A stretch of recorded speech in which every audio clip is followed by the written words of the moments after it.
যে ও নামাজ যাই পড়ুক, যেভাবে পড়ুক, ও তো নামাজ পড়ে, বলে না কথা। কিন্তু আল্লাহ কি বলছেন?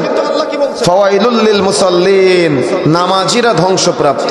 কোন একটা বিপদে পড়েছেন, যত দ্রুত মেম্বার সাহেবের কাছে যান, তার আগে আপনার প্রয়োজন ছিল সাজদায় গিয়ে আপনার রবের কাছে চাওয়া। কিন্তু আপনি তো সালাতের অর্থই বুঝেন না, আপনি আপনার রবের কাছে চাইবেন কিভাবে, আপনি তো এটাই জানেন না, তাই না? তাই না? কথা বুঝতে পেরেছেন? এখানে রাগ করিয়েন না, কষ্ট নিয়েন না, বরং নিজেকে সংশোধন করার চেষ্টা করেন, নিজেকে পরিবর্তন করার চেষ্টা করেন। কেন জানেন?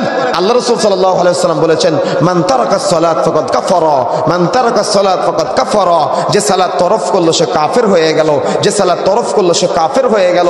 আপনি জুমার দিন মসজিদে যান, তবুও সামাজিকতা দেখানোর জন্য মসজিদে যান, আপনি আল্লাহর ইবাদত করার জন্য মসজিদে যান না। যদি আপনি আল্লাহর ইবাদত করার জন্য মসজিদে যেতেন, তো সবার শেষে মসজিদে যেতেন না, আজানের আগে আপনাকে মসজিদে পেতাম। অন্তত জুমার দিন, পাঁচ ওয়াক্ত নামাজের কথা তো বাদই দিলাম, পাঁচ ওয়াক্ত সালাতের কথা তো বাদই দিলাম, আপনি অন্তত জুমার দিন আপনি আজানের আগে মসজিদে আসতেন। কিন্তু ওই যে শুক্রবারের দিন যদি মসজিদে না যায় তো আমার স্ত্রী কি বলবে? আবার এমন অনেক আল্লাহর বান্দা আছে যারা ঈদের নামাজও পড়ে না, আবার কুরবানি দেয়।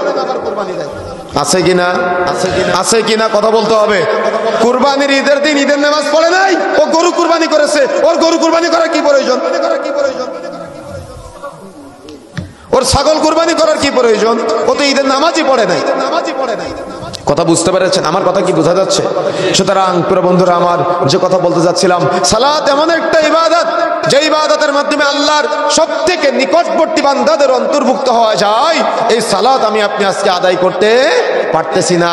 আর যারা আমরা আদায় করি তাদের সম্পর্কে আবার আল্লাহ বলছেন ফাওয়াইলুল লিল মুসাল্লিন। কোন সূরার আয়াত? কোন সূরার আয়াত? সূরা ফাওয়াইলুল লিল মুসাল্লিন। কোন সূরার আয়াত? জি, সূরা আল মাউনের আয়াত। কোন সূরার আয়াত? কে বলছেন? আল্লাহ কি বলছেন? ফাওয়াইলুল লিল মুসাল্লিন।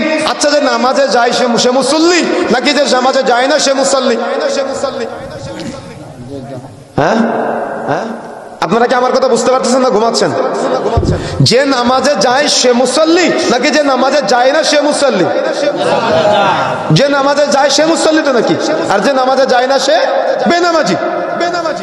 তাহলে আল্লাহ বলছেন ফাওয়াইলুল লিল মুসাল্লিন, নামাজিরা ধ্বংসপ্রাপ্ত। বিষয়টা কেমন হয়ে গেল না? কি বিষয়টা কেমন না? আমরা তো সালাত আদায় করি কষ্ট করে। আমাদের সমাজের এক শ্রেণীর মানুষ বলে যে ও নামাজ যাই পড়ুক, যেভাবে পড়ুক, ও তো নামাজ পড়ে, বলে না কথা।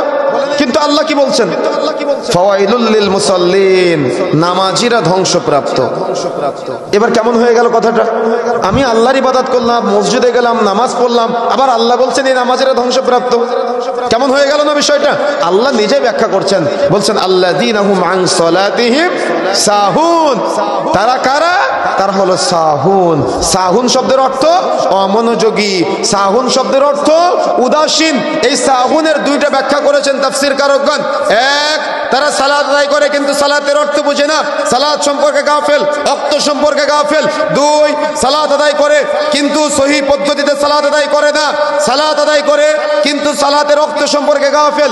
কখন ফজরের ওয়াক্ত হচ্ছে তার কোনো ধারণা নেই, কখন জোহরের ওয়াক্ত হচ্ছে তার কোনো ধারণা নেই, কখন জুমার সময় হচ্ছে তার কোনো ধারণা নেই, কখন আসরের সালাতের ওয়াক্ত হচ্ছে তার কোনো ধারণা নেই, কখন মাগরিব চলে যায় তার কোনো ধারণা নেই, কখন এশার ওয়াক্ত চলে যায় তার কোনো ধারণা নেই। সে সাহুন, সে হলো অমনোযোগী, সে হলো ধ্বংসপ্রাপ্ত মুসল্লি। যে সাহুন সে হলো সালাত আদায় করে কিন্তু অর্থ বুঝে না, এ আন্দাজে সালাত আদায় করে। দেখবেন আরাবিয়ানরা তিলাওয়াত করলে পিছনের মুসল্লিরা কান্নাকাটি করে। ভিডিওতে দেখেছেন না আপনারা? দেখেছেন কিনা? আরাবিয়ানরা তিলাওয়াত করলে পিছনের মুসল্লিরা কান্নাকাটি করে, কিন্তু ইমাম সাহেব তিলাওয়াত করে, কান্নাকাটি তো বহু দূরের কথা। আপনি চিন্তা করেন অন্যের জমির আইল কেটে কিভাবে নিজের জমি বড় করব। কি ভুল বলেছি নাকি? ভুল বলেছি নাকি? তাহলে তাদের মধ্যে আর আমাদের মধ্যে পার্থক্য কি? তারা বুঝে, আমরা বুঝি না।